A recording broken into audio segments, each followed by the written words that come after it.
Christ is risen. Indeed, He is risen. Dearly beloved in Christ, tomorrow's Holy Gospel is from the Gospel according to St. John chapter 17. This is often called as the high priestly prayer, since it is prayed by Jesus Himself, who is the high priest. This prayer is called high priestly prayer because it contains the basic elements of a prayer of a priest, which is offered to God before a sacrifice is made.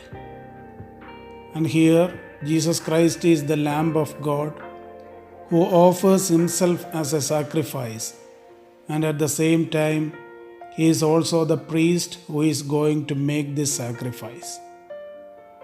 Also, when a priest prays it should have the elements of glorification, remembrance of God's work, intercession on behalf of others, and a declaration of the offering itself. And this prayer consists all these elements.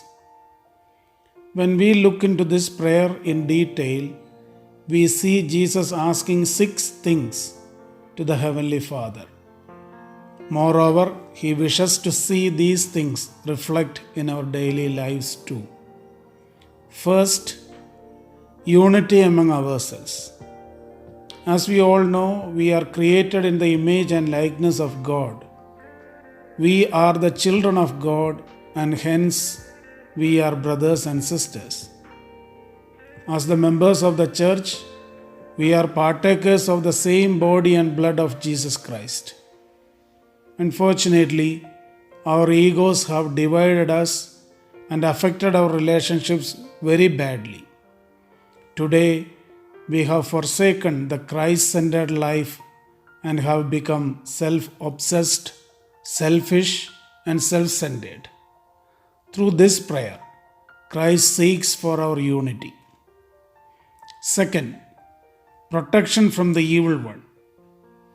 We read in 1 Peter chapter 5 verse 8, "Be sober, be vigilant, because your adversary, the devil, walks about like a roaring lion, seeking whom he may devour." We need a wall that could protect and fortify us from the influence of evil powers. It has to be built through the prayer life, fasting, and through the sacraments of our church. We also need to avoid the situations, environments, and friends which rob us from the presence of God. We should learn to say no to those things which keeps us away from God. Third, Jesus prays for our sanctification. Christians are supposed to be saints, and that happens when we are sanctified every moment and every day. Sanctification is the path to glorification. Our spiritual, mental, and physical sanctification is expected from us.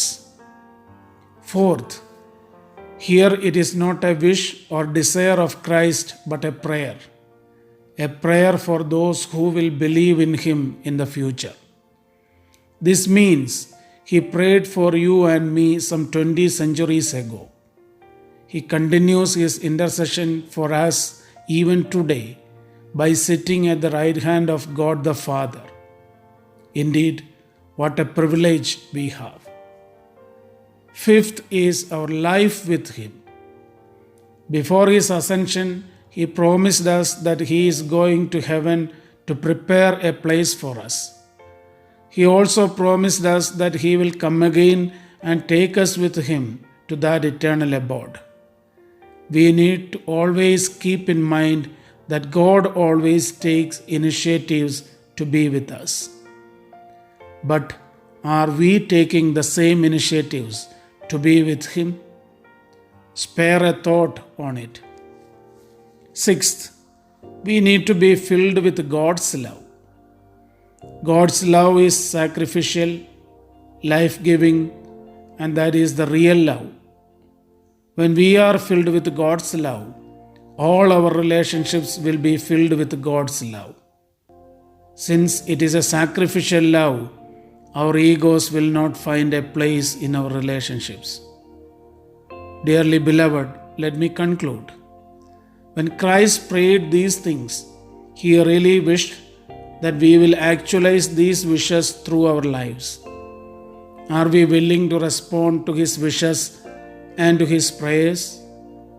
As children of God, it is our responsibility to fulfill the expectations of our Heavenly Father. This is what we can give back to Him for His sacrificial death on the cross, which is the ultimate expression of His love for us. May God bless all of us.